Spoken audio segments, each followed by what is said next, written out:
Hello, dear friends. Tonight we step into a darker trail with Sherlock Holmes. A letter marked by 5 orange pips arrives, small and innocent, yet heavy with threat. What begins as a curiosity soon turns into a race against time and unseen danger. With rain tapping at the windows of Baker Street, Holmes senses a shadow moving closer. Some messages are warnings, others are invitations to fate itself. Settle in, breathe slowly, and let this quiet mystery carry you through the night. If these stories bring you calm, please support the channel by subscribing, and tell us in the comments which city you're listening from tonight. All rights reserved by the Sleep Wizards Library. The 5 Orange Pips. When I glance over my notes and records of the Sherlock Holmes cases between the years 82 and 90, I am faced by so many which present strange and interesting features that it is no easy matter to know which to choose and which to leave. Some, however, have already gained publicity through the papers, and others have not offered a field for those peculiar qualities which my friend possessed in so high a degree, and which it is the object of these papers to illustrate. Some, too, have baffled his analytical skill, and would be as narratives, beginnings without an ending, while others have been but partially cleared up, and have their explanations founded rather upon conjecture and surmise than on that absolute logical proof which was so dear to him. There is, however, one of these last, which was so remarkable in its details, and so startling in its results, that I am tempted to give some account of it, in spite of the fact that there are points in connection with it which never have been, and probably never will be, entirely cleared up. The year 87 furnished us with a long series of cases of greater or lesser interest, of which I retain the records. Among my headings under this 12 months, I find an account of the adventure of the Paradol Chamber, of the Amateur Mendicant Society, who held a luxurious club in the lower vault of a furniture warehouse, of the facts connected with the loss of the British barque Sophie Anderson, of the singular adventures of the Grice Pattersons in the islands of Uffa, and finally of the Camberwell poisoning case. In the latter, as may be remembered, Sherlock Holmes was able, by winding up the dead man's watch, to prove that it had been wound up 2 hours before, and that therefore the deceased had gone to bed within that time, a deduction which was of the greatest importance in clearing up the case. All these I may sketch out at some future date, but none of them present such singular features as the strange train of circumstances which I have now taken up my pen to describe. It was in the latter days of September, and the equinoctial gales had set in with exceptional violence.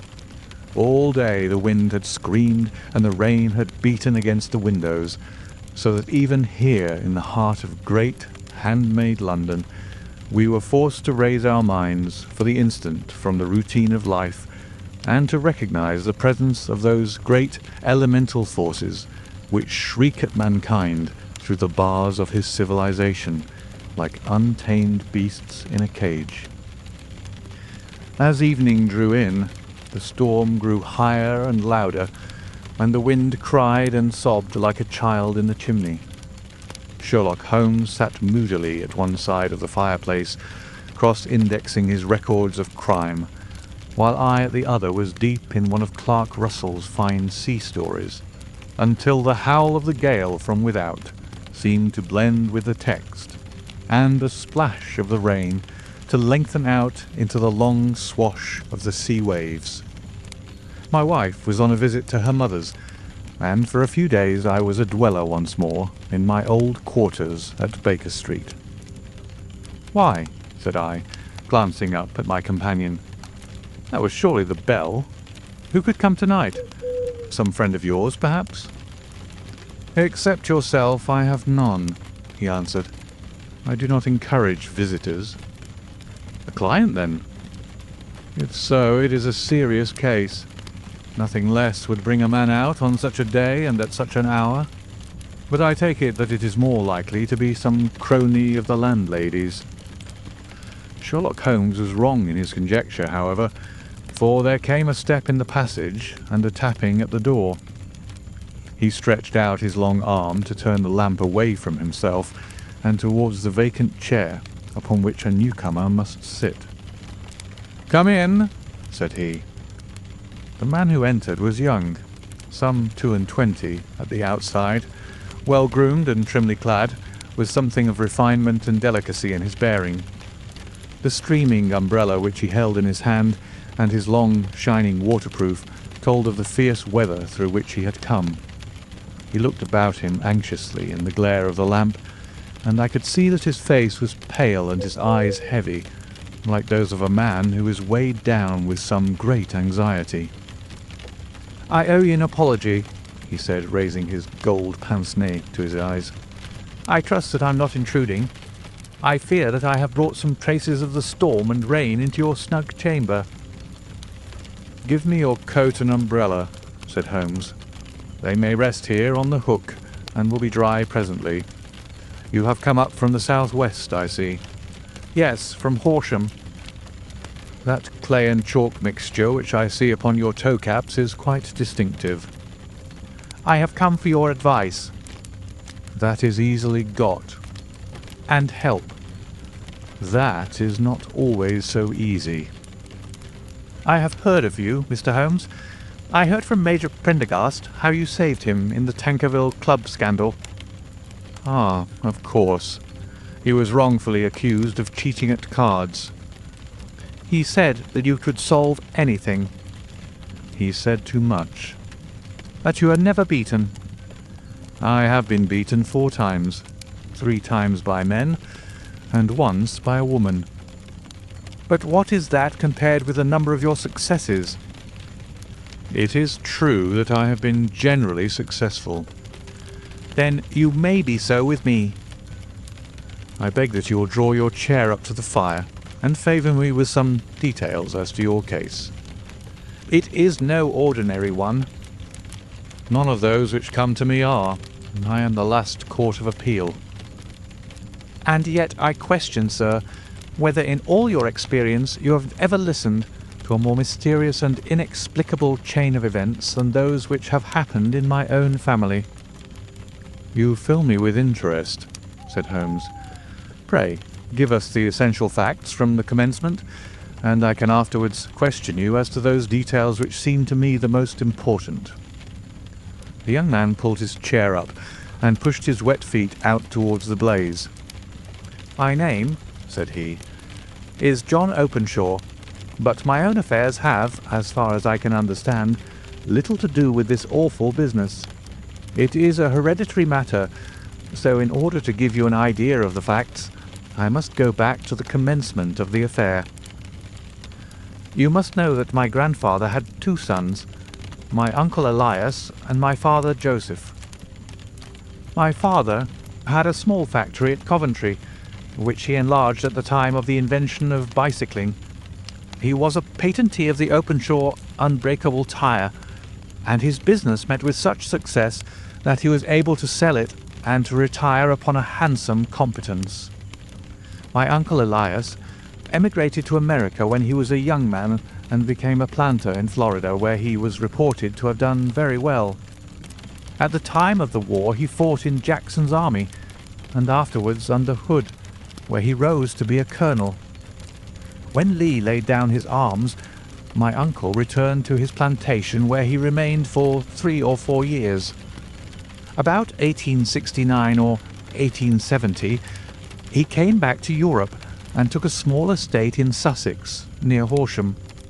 He had made a very considerable fortune in the States, and his reason for leaving them was his aversion to the Negroes and his dislike of the Republican policy in extending the franchise to them. He was a singular man, fierce and quick-tempered, very foul-mouthed when he was angry, and of the most retiring disposition. During all the years that he lived at Horsham, I doubt if ever he set foot in the town.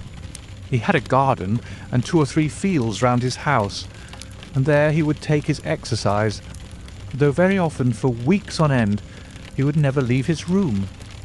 He drank a great deal of brandy, and smoked very heavily, but he would see no society and did not want any friends, not even his own brother. He didn't mind me. In fact, he took a fancy to me, for at the time when he saw me first I was a youngster of 12 or so. This would be in the year 1878, after he had been 8 or 9 years in England. He begged my father to let me live with him, and he was very kind to me in his way. When he was sober, he used to be fond of playing backgammon and draughts with me, and he would make me his representative both with the servants and with the tradespeople, so that by the time that I was 16, I was quite master of the house. I kept all the keys, and could go where I liked and do what I liked, so long as I did not disturb him in his privacy. There was one singular exception, however, for he had a single room, a lumber room up among the attics, which was invariably locked, and which he would never permit either me or anyone else to enter. With a boy's curiosity, I have peeped through the keyhole, but I was never able to see more than such a collection of old trunks and bundles as would be expected in such a room. One day, it was in March 1883, a letter with a foreign stamp lay upon the table in front of the Colonel's plate. It was not a common thing for him to receive letters, for his bills were all paid in ready money, and he had no friends of any sort. "From India," said he, as he took it up. "Pondicherry postmark. What can this be?" Opening it hurriedly, out there jumped 5 little dried orange pips, which pattered down upon his plate. I began to laugh at this, but the laugh was struck from my lips at the sight of his face. His lip had fallen, his eyes were protruding, his skin the colour of putty, and he glared at the envelope which he still held in his trembling hand. "K, K, K!" he shrieked, and then, my God, my sins have overtaken me." "What is it, uncle?" I cried. "Death," said he, and rising from the table, he retired to his room, leaving me palpitating with horror. I took up the envelope and saw scrawled in red ink upon the inner flap, just above the gum, the letter K 3 times repeated. There was nothing else save the 5 dried pips. What could be the reason of his overpowering terror? I left the breakfast table, and as I ascended the stair, I met him coming down with an old rusty key which must have belonged to the attic in one hand, and a small brass box, like a cash box, in the other. "They may do what they like, but I'll checkmate them still," said he with an oath. "Tell Mary that I shall want a fire in my room today, and send down to Fordham the Horsham lawyer." I did as he ordered, and when the lawyer arrived I was asked to step up to the room. The fire was burning brightly, and in the grate there was a mass of black fluffy ashes as of burned paper, while the brass box stood open and empty beside it. As I glanced at the box I noticed with a start that upon the lid was printed the treble K which I had read in the morning upon the envelope. "I wish you, John," said my uncle, "to witness my will. I leave my estate, with all its advantages and all its disadvantages, to my brother, your father, whence it will no doubt descend to you. If you can enjoy it in peace, well and good. If you find you cannot, take my advice, my boy, and leave it to your deadliest enemy. I am sorry to give you such a two-edged thing, but I can't say what turn things are going to take. Kindly sign the paper where Mr. Fordham shows you." I signed the paper as directed, and the lawyer took it away with him. The singular incident made, as you may think, the deepest impression upon me, and I pondered over it, and turned it every way in my mind without being able to make anything of it. Yet I could not shake off the vague feeling of dread which it left behind, though the sensation grew less keen as the weeks passed, and nothing happened to disturb the usual routine of our lives. I could see a change in my uncle, however, he drank more than ever, and he was less inclined for any sort of society. Most of his time he would spend in his room, with the door locked upon the inside, but sometimes he would emerge in a sort of drunken frenzy, and would burst out of the house and tear about the garden with a revolver in his hand, screaming out that he was afraid of no man, and that he was not to be cooped up like a sheep in a pen by man or devil. When these hot fits were over, however, he would rush tumultuously in at the door and lock and bar it behind him, like a man who can brazen it out no longer against the terror which lies at the roots of his soul. At such times I have seen his face, even on a cold day, glisten with moisture, as though it were new raised from a basin. Well, to come to an end of the matter, Mr. Holmes, and not to abuse your patience, there came a night when he made one of those drunken sallies from which he never came back. We found him when we went to search for him, face downward in a little green-scummed pool which lay at the foot of the garden. There was no sign of any violence, and the water was but 2 feet deep, so that the jury, having regard to his known eccentricity, brought in a verdict of suicide. But I, who knew how he winced from the very thought of death, had much ado to persuade myself that he had gone out of his way to meet it. The matter passed, however, and my father entered into possession of the estate, and of some £14,000, which lay to his credit at the bank. "One moment," Holmes interposed. "Your statement is, I foresee, one of the most remarkable to which I have ever listened. Let me have the date of the reception by your uncle of the letter, and the date of his supposed suicide." "The letter arrived on March 10th, 1883. His death was 7 weeks later, upon the night of May 2nd. "Thank you. Pray proceed." "When my father took over the Horsham property, he, at my request, made a careful examination of the attic, which had been always locked up. We found the brass box there, although its contents had been destroyed. On the inside of the cover was a paper label with the initials of K.K.K. repeated upon it, and letters, memoranda, receipts, and a register written beneath. These, we presume, indicated the nature of the papers which had been destroyed by Colonel Openshaw. For the rest, there was nothing of much importance in the attic, save a great many scattered papers and notebooks bearing upon my uncle's life in America. Some of them were of the wartime, and showed that he had done his duty well, and had borne the repute of a brave soldier. Others were of a date during the reconstruction of the southern states, and were mostly concerned with politics, for he had evidently taken a strong part in opposing the carpet-bag politicians who had been sent down from the north. Well, it was the beginning of '84 when my father came to live at Horsham, and all went as well as possible with us until the January of '85. On the 4th day after the New Year, I heard my father give a sharp cry of surprise as we sat together at the breakfast table. There he was, sitting with a newly opened envelope in one hand and 5 dried orange pips in the outstretched palm of the other one.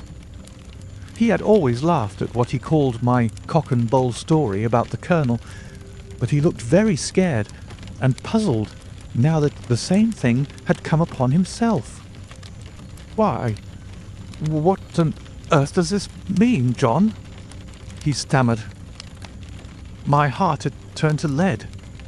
"It is K.K.K., said I. He looked inside the envelope. "So it is," he cried. "Here are the very letters. But what is this written above them?" "Put the papers on the sundial," I read, peeping over his shoulder. "What papers? What sundial?" he asked. "The sundial in the garden. There is no other," said I. "But the papers must be those that are destroyed." "Pooh!" said he. gripping hard at his courage. "We are in a civilized land here, and we can't have tomfoolery of this kind. Where does the thing come from?" "From Dundee," I answered, glancing at the postmark. "Some preposterous practical joke," said he. "What have I to do with sundials and papers? I shall take no notice of such nonsense." "I should certainly speak to the police," I said. "And be laughed at for my pains? Nothing of the sort." "Then let me do so." "No, I forbid you. I won't have a fuss made about such nonsense." It was in vain to argue with him, for he was a very obstinate man. I went about, however, with a heart which was full of forebodings. On the third day after the coming of the letter, my father went from home to visit an old friend of his, Major Freebody, who is in command of one of the forts upon Portsdown Hill. I was glad that he should go, for it seemed to me that he was farther from danger when he was away from home. In that, however, I was in error. Upon the second day of his absence, I received a telegram from the Major, imploring me to come at once. My father had fallen over one of the deep chalk pits which abound in the neighbourhood, and was lying senseless with a shattered skull. I hurried to him, but he passed away without having ever recovered his consciousness. He had, as it appears, been returning from Fareham in the twilight, and as the country was unknown to him, and the chalk pit unfenced, the jury had no hesitation in bringing in a verdict of death from accidental causes.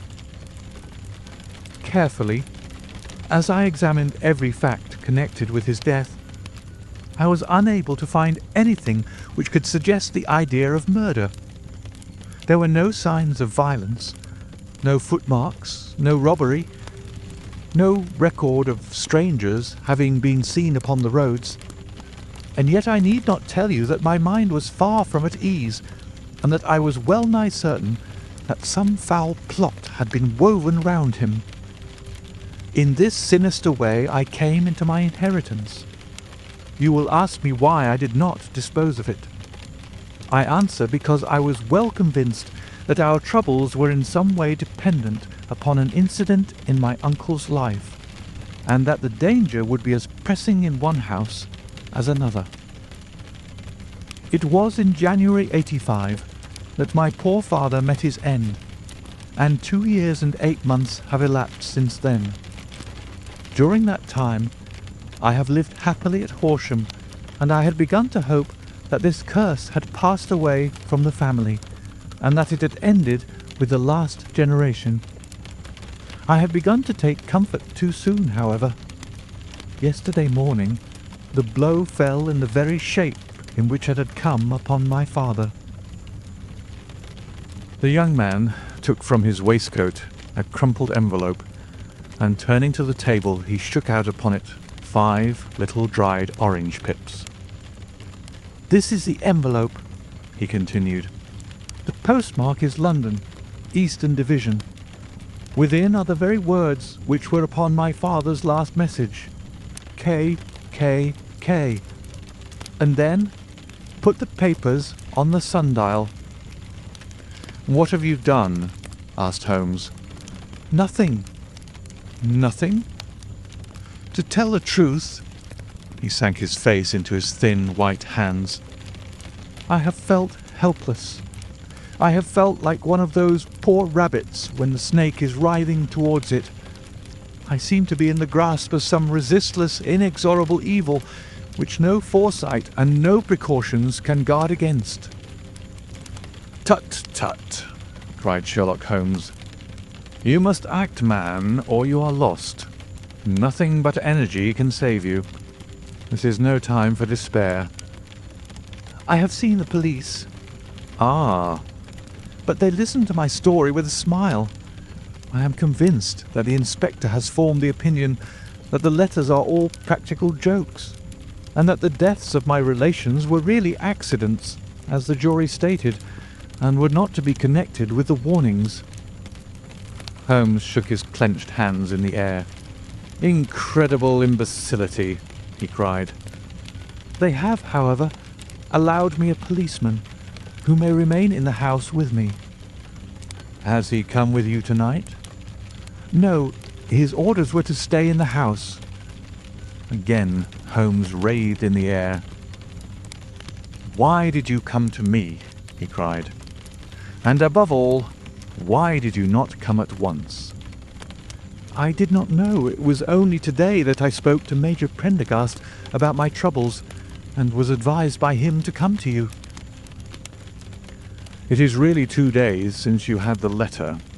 We should have acted before this. You have no further evidence, I suppose, than that which you have placed before us? No suggestive detail which might help us?" "There is one thing," said John Openshaw. He rummaged in his coat pocket, and drawing out a piece of discoloured blue-tinted paper, he laid it out upon the table. "I have some remembrance," said he, "that on the day when my uncle burned the papers, I observed that the small, unburned margins which lay amid the ashes were of this particular colour. I found this single sheet upon the floor of his room, and I am inclined to think that it may be one of the papers which has, perhaps, fluttered out from among the others, and in that way has escaped destruction. Beyond the mention of pips, I do not see that it helps as much. I think myself that it is a page from some private diary. The writing is undoubtedly my uncle's." Holmes moved the lamp, and we both bent over the sheet of paper, which showed by its ragged edge that it had indeed been torn from a book. It was headed March 1869, and beneath were the following enigmatical notices: 4th, Hudson came, same old platform. 7th, set the pips on Macaulay, Paramore, and John Swain of St. Augustine. 9th, Macaulay cleared. 10th, John Swain cleared. 12th, visited Paramore. All well. "Thank you," said Holmes, folding up the paper and returning it to our visitor. "And now you must on no account lose another instant. We cannot spare time even to discuss what you have told me. You must get home instantly and act." "What shall I do?" "There is but one thing to do. It must be done at once. You must put this piece of paper which you have shown us into the brass box which you have described. You must also put in a note to say that all the other papers were burned by your uncle, and that this is the only one which remains. You must assert that in such words as will carry conviction with them. Having done this, you must at once put the box out upon the sundial as directed. Do you understand?" "Entirely." "Do not think of revenge or anything of the sort at present. I think that we may gain that by means of the law, but we have our web to weave while theirs is already woven. The first consideration is to remove the pressing danger which threatens you. The second is to clear up the mystery and to punish the guilty parties." "I thank you," said the young man, rising and pulling on his overcoat. "You have given me fresh life and hope. I shall certainly do as you advise." "Do not lose an instant. And above all, take care of yourself in the meanwhile, for I do not think that there can be a doubt that you are threatened by a very real and imminent danger. How do you go back?" "By train from Waterloo." "It is not yet 9. The streets will be crowded, so I trust that you may be in safety. And yet you cannot guard yourself too closely." "I am armed." "That is well. Tomorrow I shall set to work upon your case." "I shall see you at Horsham, then." "No. Your secret lies in London. It is there that I shall seek it." "Then I shall call upon you in a day or in 2 days with news as to the box and the papers. I shall take your advice in every particular." He shook hands with us and took his leave. Outside the wind still screamed, and the rain splashed and pattered against the windows.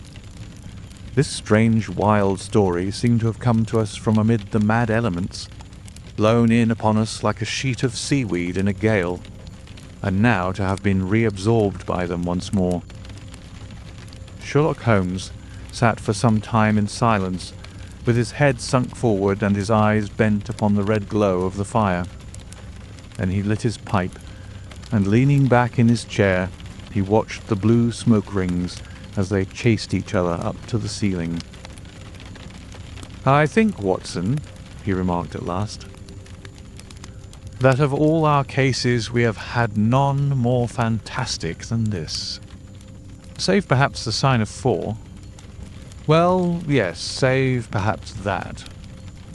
And yet, this John Openshaw seems to me to be walking amid even greater perils than did the Sholtos. But have you," I asked, "formed any definite conception as to what these perils are?" "There can be no question as to their nature," he answered. "Then what are they? Who is this KKK, and why does he pursue this unhappy family?" Sherlock Holmes closed his eyes and placed his elbows upon the arms of his chair with his fingertips together. "The ideal reasoner," he remarked, "would, when he had once been shown a single fact in all its bearings, deduce from it not only the chain of events which led up to it, but also all the results which would follow from it. As Cuvier could correctly describe a whole animal by the contemplation of a single bone, so the observer, who has thoroughly understood one link in a series of incidents, should be able to accurately state all the other ones, both before and after. We have not yet grasped the results which the reason alone can attain to. Problems may be solved in the study which have baffled all those who have sought a solution by the aid of their senses. To carry the art, however, to its highest pitch, it is necessary that the reasoner should be able to utilize all the facts which have come to his knowledge, and this in itself implies, as you will readily see, a possession of all knowledge, which, even in these days of free education and encyclopedias, is a somewhat rare accomplishment. It is not so impossible, however, that a man should possess all knowledge which is likely to be useful to him in his work, and this I have endeavoured in my case to do. If I remember rightly, you, on one occasion, in the early days of our friendship, defined my limits in a very precise fashion." "Yes," I answered, laughing. "It was a singular document. Philosophy, astronomy, and politics were marked at 0, I remember. Botany variable, geology profound as regards the mudstains from any region within 50 miles of town, chemistry eccentric, anatomy unsystematic, sensational literature and crime records unique, violin player, boxer, swordsman, lawyer, and self-poisoner by cocaine and tobacco. Those, I think, were the main points of my analysis." Holmes grinned at the last item. "Well," he said, "I say now, as I said then, that a man should keep his little brain attic stocked with all the furniture that he is likely to use, and the rest he can put away in the lumber room of his library, where he can get at it if he wants it. Now, for such a case as the one which has been submitted to us tonight, we need certainly to muster all our resources. Kindly hand me down the letter K of the American Encyclopedia, which stands upon the shelf beside you. Thank you. Now, let us consider the situation and see what may be deduced from it. In the first place, we may start with a strong presumption that Colonel Openshaw had some very strong reason for leaving America. Men at his time of life do not change all their habits and exchange willingly the charming climate of Florida for the lonely life of an English provincial town. His extreme love of solitude in England suggests the idea that he was in fear of someone or something, so we may assume as a working hypothesis that it was fear of someone or something which drove him from America. As to what it was he feared, We can only deduce that by considering the formidable letters which were received by himself and his successors. Did you remark the postmarks of those letters? The first was from Pondicherry, the second from Dundee, and the third from London. From East London. What do you deduce from that? They're all seaports. That the writer was on board of a ship. Excellent. We have already a clue. There can be no doubt that the probability, the strong probability, is that the writer was on board of a ship. And now let us consider another point.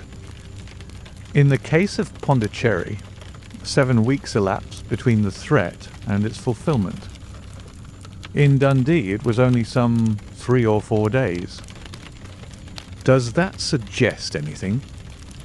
A greater distance to travel? But the letter had also a greater distance to come. Then I do not see the point. There is at least a presumption that the vessel in which the man or men are is a sailing ship. It looks as if they always send their singular warning or token before them when starting upon their mission. You see how quickly the deed followed the sign when it came from Dundee. If they had come from Pondicherry in a steamer, they would have arrived almost as soon as their letter. But as a matter of fact, 7 weeks elapsed. I think that those 7 weeks represented the difference between the mail boat which brought the letter and the sailing vessel which brought the writer. It is possible. More than that, it is probable. And now you see the deadly urgency of this new case, and why I urged young Openshaw to caution.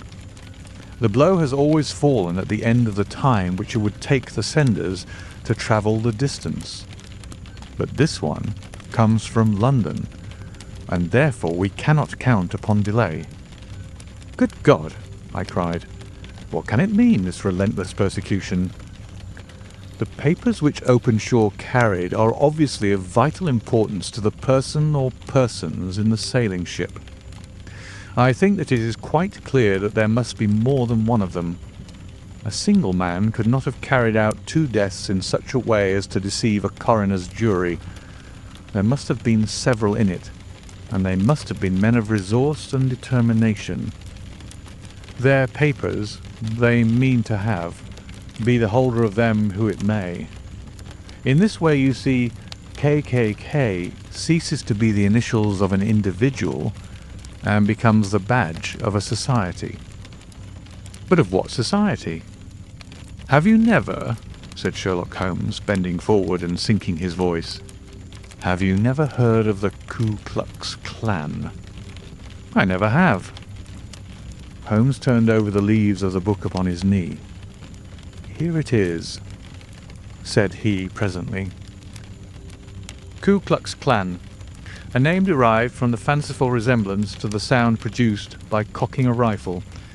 This terrible secret society was formed by some ex-Confederate soldiers in the southern states after the Civil War, and it rapidly formed local branches in different parts of the country, notably in Tennessee, Louisiana, the Carolinas, Georgia, and Florida. Its power was used for political purposes, principally for the terrorizing of the Negro voters and the murdering and driving from the country of those who were opposed to its views. Its outrages were usually preceded by a warning sent to the marked man in some fantastic but generally recognized shape. A sprig of oak leaves in some parts, melon seeds or orange pips in others. On receiving this, the victim might either openly abjure his former ways, or might fly from the country. If he braved the matter out, death would unfailingly come upon him, and usually in some strange and unforeseen manner. So perfect was the organization of the society, and so systematic its methods, that there is hardly a case upon record where any man succeeded in braving it with impunity, or in which any of its outrages were traced home to the perpetrators. For some years the organization flourished in spite of the efforts of the United States government and of the better classes of the community in the South. Eventually, in the year 1869, the movement rather suddenly collapsed, although there have been sporadic outbreaks of the same sort since that date. "You will observe," said Holmes, laying down the volume, "that the sudden breaking up of the society was coincident with the disappearance of Openshaw from America with their papers. It may well have been cause and effect. It is no wonder that he and his family have some of the more implacable spirits upon their track. You can understand that this register and diary may implicate some of the first men in the South, and that there may be many who will not sleep easy at night until it is recovered. Then the page we've seen is such as we might expect. It ran, if I remember right, sent the pips to A, B and C, that is, sent the society's warning to them. Then there are successive entries that A and B cleared or left the country, and finally that C was visited with, I fear, a sinister result for C. Well, I think, Doctor, that we may let some light into this dark place, and I believe that the only chance young Openshaw has in the meantime is to do what I have told him. There is nothing more to be said or to be done tonight, so hand me over my violin, and let us try to forget for half an hour the miserable weather and the still more miserable ways of our fellow men." It had cleared in the morning, and the sun was shining with a subdued brightness through the dim veil which hangs over the great city. Sherlock Holmes was already at breakfast when I came down.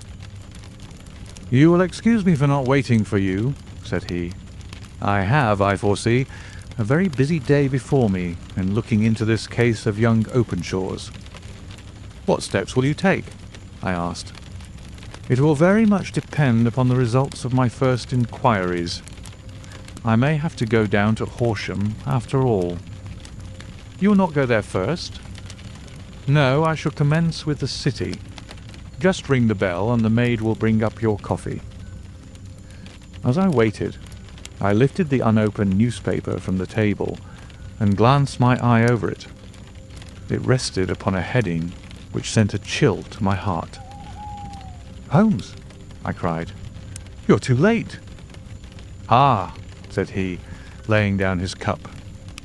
"I feared as much. How was it done?" He spoke calmly, but I could see that he was deeply moved. "My eye caught the name of Openshaw and the heading, 'Tragedy near Waterloo Bridge.' Here is the account.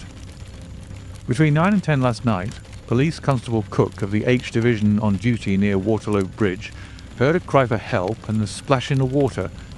The night, however, was extremely dark and stormy, so that in spite of the help of several passers-by, it was quite impossible to effect a rescue. The alarm, however, was given, and by aid of the water police, the body was eventually recovered. It proved to be that of a young gentleman whose name, as it appears from an envelope which was found in his pocket, was John Openshaw, and whose residence is near Horsham. It is conjectured that he may have been hurrying down to catch the last train from Waterloo Station, and that in his haste and the extreme darkness he missed his path and walked over the edge of one of the small landing places for river steamboats. The body exhibited no traces of violence, and there can be no doubt that the deceased had been the victim of an unfortunate accident, which should have the effect of calling the attention of the authorities to the condition of the riverside landing stages." We sat in silence for some minutes, Holmes more depressed and shaken than I had ever seen him. "That hurts my pride, Watson," he said at last. "It is a petty feeling, no doubt, but it hurts my pride. It becomes a personal matter with me now, and if God sends me health, I shall set my hand upon this gang. That he should come to me for help, and that I should send him away to his death." He sprang from his chair and paced about the room in uncontrollable agitation, with a flush upon his sallow cheeks and a nervous clasping and unclasping of his long, thin hands. "They must be cunning devils," he exclaimed at last. "How could they have decoyed him down there? The embankment is not on the district line to the station. The bridge, no doubt, was too crowded, even on such a night, for their purpose. Well, Watson, We shall see who will win in the long run. I am going out now. To the police? No, I shall be my own police. When I have spun the web, they may take the flies, but not before. All day I was engaged in my professional work, and it was late in the evening before I returned to Baker Street. Sherlock Holmes had not come back yet. It was nearly 10 o'clock before he entered, looking pale and worn. He walked up to the sideboard, and tearing a piece from the loaf, he devoured it voraciously, washing it down with a long draught of water. "You are hungry?" I remarked. "Starving. It had escaped my memory. I have had nothing since breakfast." "Nothing?" "Not a bite. I had no time to think of it." "And how have you succeeded?" "Well, you have a clue?" "I have them in the hollow of my hand. Young Openshaw shall not long remain unavenged. Why, Watson, let us put their own devilish trademark upon them. It is well thought of." "What do you mean?" He took an orange from the cupboard, and tearing it to pieces, he squeezed out the pips upon the table. Of these he took 5 and thrust them into an envelope. On the inside of the flap he wrote S.H. for J.O. Then he sealed it and addressed it to Captain James Calhoun, Bark Lone Star, Savannah, Georgia. "That will await him when he enters port," said he, chuckling. "It may give him a sleepless night. He'll find it as sure a precursor of his fate as Openshaw did before him." "And who is this Captain Calhoun?" "The leader of the gang. I shall have the others, but he first." "How did you trace it, then?" He took a large sheet of paper from his pocket, all covered with dates and names. "I have spent the whole day," said he, "over Lloyd's registers and files of the old papers, following the future career of every vessel which touched at Pondicherry in January and February in '83. There were 36 ships of fair tonnage which were reported there during those months. Of these, one, the Lone Star, instantly attracted my attention, since although it was reported as having cleared from London, the name is that which is given to one of the states of the Union. Texas, I think. I was not, and am not sure which, but I knew that the ship must have an American origin." "What then?" "I searched the Dundee records, and when I found that the bark Lone Star was there in January '85, my suspicion became a certainty. I then inquired as to the vessels which lay at present in the port of London." "Yes?" "The Lone Star had arrived here last week. I went down to the Albert Dock and found that she had been taken down the river by the early tide this morning, homeward bound to Savannah. I wired to Gravesend and learned that she had passed some time ago, and as the wind is easterly, I have no doubt that she is now past the Goodwins and not very far from the Isle of Wight." "What will you do then?" "Oh, I have my hand upon him. He and the 2 mates are, as I learn, the only native-born Americans in the ship. The others are Finns and Germans. I know also that they were all 3 away from the ship last night. I had it from the stevedore, who's been loading their cargo. By the time that their sailing ship reaches Savannah, the mailboat will have carried this letter, and the cable will have informed the police of Savannah that these 3 gentlemen are badly wanted here upon a charge of murder. There is ever a flaw, however, in the best laid of human plans, and the murderers of John Openshaw were never to receive the orange pips which would show them that another, as cunning and as resolute as themselves, was upon their track. Very long and very severe were the equinoctial gales that year. We waited long for news of the Lone Star of Savannah, but none ever reached us. We did at last hear that somewhere, far out in the Atlantic, a shattered stern post of a boat was seen swinging in the trough of a wave, with the letters L.S. carved upon it. And that is all which we shall ever know of the fate of the Lone Star. End of the 5 orange pips.